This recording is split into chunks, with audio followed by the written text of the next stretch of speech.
السلام عليكم، معكم امل. الفيديو ديال اليوم ان شاء الله غادي يكون رائع جدا جدا.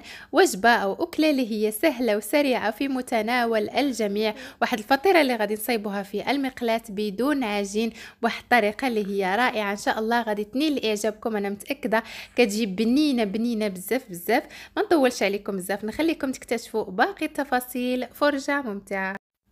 بسم الله على بركة الله. هنا بالنسبة للحشوة فغادي نستخدم كبد الدجاج. كيبقى لكم كامل الاختيار، لكن باش نتخلصوا من الزفار اللي كيكون في كبد الدجاج هنا غنخليه يتسلق لمدة 5 دقائق مع الحامض اللي هو الليمون، ورق سيدنا موسى، اعواد القرنفل وحبوب من الهيل لمدة 5 دقائق فقط.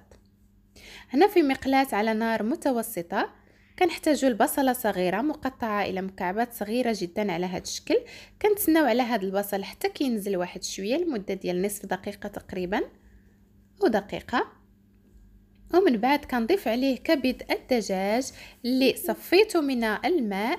خليته فقط 5 دقائق كيف ما قلت لكم. صفيته من الماء، من بعد قطعته الى قطع صغيره جدا. طبعا بالنسبه للحوم فكيبقى لكم كامل الاختيار، تقدروا تضيفوا كبد الدجاج، اللحم المفروم، صدور الدجاج، يعني الاشياء اللي كتوفروا عليها. كما يمكن الاستغناء تماما عن اللحوم. وصافي من بعد كنضيف واحد الفص من الثوم مبشور على هذا الشكل، وكنرجعوا نخلطوا هاد المكونات جيدا. وهنا غادي نتسنى على كبد الدجاج حتى كيتحمر جيدا مع البصل. ثم نمر الى الخطوه المواليه. هنا غادي نضيف الفلفل الاحمر والاخضر مع هاد البهارات اللي هي القليل من البابريكا، الثوم بودره، الزنجبيل، الفلفل الاسود والكزبره بودره والملح. كذلك غادي نضيف واحد الملح كيبقى على حسب الذوق. ومن بعد غنخلط هاد المكونات جيدا حتى كتنسجم لي الكبد مع الفلافل اللي كيف ما كتشوفوا فلفل احمر وفلفل اخضر مقطع الى مكعبات صغيره جدا. وكنخليوها على نار اللي هي متوسطه حتى كطيب لمده ديال 5 دقائق صافي، وكنطفيو عليها النار. الخطوه المواليه هنا بالنسبه غنحتاجوا ل 4 بيضات.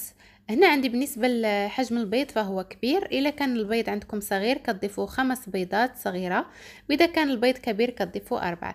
كنضيفوا علبه زبادي، رشه ملح، والبهارات اللي كتفضلوها. هنا ضفت الفلفل الاسود، البابريكا والزنجبيل فقط. كنخلطوا هاد المكونات جيدا على هذا الشكل حتى كينسجم لينا البيض مع الزبادي او الياغورت الطبيعي على هذا الشكل. من بعد هنا غادي نحتاجو الى الخبز. هنا عندي خبز توست او البان دومي، او تقدروا تستخدموا اي خبز عندكم، سواء خبز الدار، خبز الكومير، اي خبز، اي نوع من انواع الخبز اللي كيجي على هذا الشكل كتقطعوه الى قطع صغيره. وكذلك هذه حيله باش كنستغلوا الخبز اللي كيكون بايت عندنا، او الخبز اللي صافي كنشوفوا انه حتى واحد ما غادي ياكلو، كيكون باقي مزيان، فغادي نقطعوه الى قطع صغيره. كنسوطيو هذا الخبز في القليل من الزبده باش كنحصلوا على واحد القرمشه، باش هذا الخبز كيتقرمش وكيتنكه بالزبده وكيجي لذيذ جدا جدا.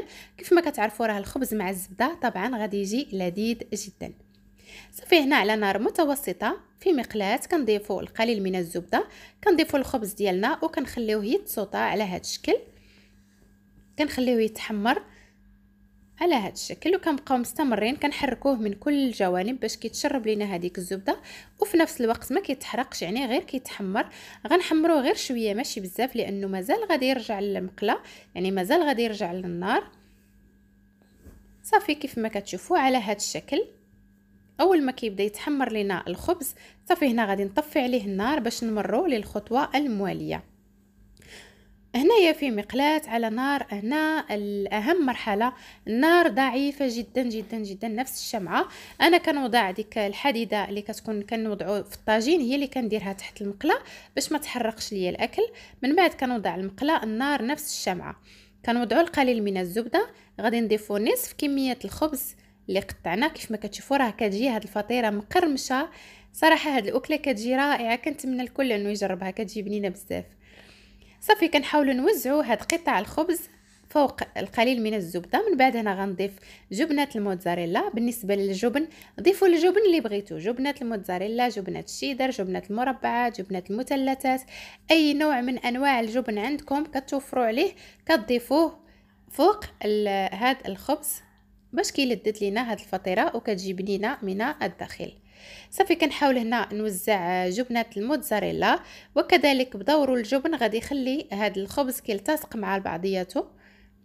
من بعد غادي نضيف الحشوه اللي هي بكبد الدجاج والفلافل الفلفل الاحمر والاخضر على هذا الشكل. وطبعا دائما كيف ما كنقول لكم راه هاد الاشياء اختياريه، كديروا داكشي اللي عندكم في المطبخ ديالكم، هو اي حاجه كتوفروا عليها تقدروا تقطعوها وتشحروها وصافي، وكتقدروا تصيبوا بها الاكله ديالكم. وكيف ما كتشوفوا هنا غادي نوزع الحشوه جيدا في الوسط وفي الجوانب على هذا الشكل. واؤكد دائما النار نفس الشمعه، يعني قليله جدا. صافي هنا خليط البيض غادي نضيف نصف الكميه فقط. بالنسبه لخليط البيض والياغورت فكنحاولوا نوزعوه على الوجه وعلى الجوانب كيف ما كتشوفوا على هذا الشكل، وكنضيفوا غير نصف الكميه فقط كيف ما قلت لكم، بحيث اننا كنوزعوها على الجوانب وعلى الوسط. وصافي هنا كيف ما كتشوفوا فغادي نحاول بواسطه ملعقه خشبيه انني كنوزع هاد الصلصه ديال البيض والياغورت على الفطيره كلها، بحيث انني كنحاول نساعد هاد الصلصه او خليط البيض انه ينزل تحت المقلاة باش كتجمع لنا الفطيره وكتولي متماسكه كيف ما كتشوفوا. فانا كنحاول انني نساعد خليط البيض انه يتوزع في المقلاة كلها وكذلك يوصل للتحت على هذا الشكل. وصافي من بعد كنغطيو المقلاة ديالنا باش كيطيب لنا خليط البيض جيدا كيف ما كتشوفوا على هذا الشكل. اول ما كنشوفوا بانه الطبقه ديال البيض نشفات شويه، يعني كتنشف جيدا من الجوانب تماما، فكنقلبوها طريقه اللي هي سهله جدا وبسيطه. كتاخذوا صحن وكتقلبوها عادي وترجعوها للمقلاة باش كتنشف لكم من الوجه كيف ما كتشوفوا على هذا الشكل. وضروري هذه المرحله باش كطيب يعني البيض يستوي من الداخل، يعني ما كتحطوش الفطيره ما تبقاش خضراء من الداخل. فهنا غادي نحسبوا ليها تقريبا واحد المده ديال 3 الى 3 دقائق فقط تكفي من تحت حتى كيطيب داك البيض اللي كيكون من تحت. كنوضعوها في صحن وكنكملوا باقي الخطوات. في مقلاة نضع الزبده كذلك. من بعد كنرجعوا نوضعوا ما تبقى من قطع الخبز كيف ما كتشوفوا، كنوزعوا ما تبقى من الخبز المحمص على هذا الشكل. ومن بعد هنا غادي نرجعوا نضيفوا الجبن. هاد المرحله كتبقى اختياريه، تقدروا ما تضيفوش الجبن، تقدروا تضيفوه على حسب الرغبه ديالكم. اهم حاجه اننا كنضيفوا النصف المتبقي من خليط البيض والياغورت باش كنلاصقوا الفطيرتين وكيعطيونا فطيره اللي هي كبيره وضخمه وكتجي مرتفعه. صافي غادي نرجع نضيف النصف المتبقي من خليط البيض والياغورت على الخبز على هذا الشكل. النار كنأكد عليها ضعيفه جدا، ولا عندكم الحديده ديال الطاجين تديروها باش كطيب لكم الفطيره على خطره. كنجيبوا الفطيره الاولى اللي صايبنا كنوضعوها فوق هذا الخبز والبيض اللي صايبنا، كنضغطوا هنا هذه العمليه كنضغطوا جيدا باش كتلتصق لنا الفطيرتين مع بعض وكتولي فطيره واحده. كنضغطوا جيدا بواسطه اليدين او بواسطه واحد الملعقه خشبيه كبيره باش ما تحرقوش. صافي وكنحاولوا نضغطوا مزيان باش كيلتصقوا لنا الفطيرتين. كنحصلوا على فطيره وحده على هذا الشكل. هنا صافي غادي نغطيها وغادي نخليها حتى كطيب مزيان كيف ما كتشوفوا هنا كتشوفوا يعني كتكون بدات كتحمر من الجناب. اول ما كنشوفوا انه الجناب صافي تحمروا صافي غادي نحيدوها من على النار، كتجي محمره وزوينه على هذا الشكل. وضروري المرحله الاولى الفطيره الاولى انكم تتقلبوها باش كطيب من الجهتين. صافي وكنقلبوها كيف ما كتشوفوا كتجي محمره. اهم حاجه في هذه الفطيره او في هذه الاكله انها كتجي مقرمشه، يعني داك الخبز ملي كنضيفوا فيها الخبز فالخبز كيتقرمش مع الزبده كيعطينا واحد المذاق اللي هو رائع جدا جدا. ما نكثرش عليكم، ان شاء الله غادي تجربوها وغتكتشفوها بانفسكم لانه فعلا كتجي لذيذه جدا وغتعجبكم بزاف. كذلك بالخصوص الاطفال ديالكم غتعجبهم بزاف. وهذه هي الفطيره ديالنا. من بعد كنقطعها لكم من الداخل كتجي على هذا الشكل الجميل والرائع. الطبقه اللي فوق كتجي مقرمشه واللي تحت كذلك.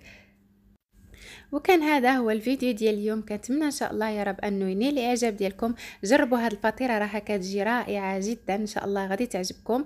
وان شاء الله للمزيد من الوصفات والافكار لوجبات العشاء او الغداء، كذلك الحلويات، الكيك، يعني كل الاشياء اللي كتبغيوها ان شاء الله غادي تلقاوها في القناه.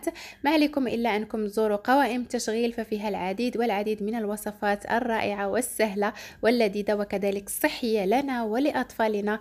كنشكركم جزيل الشكر على حسن تتبعكم وعلى اشتراككم في قناتكم مملكة النساء مع أمل. ألقاكم في أمان الله، مع السلامة.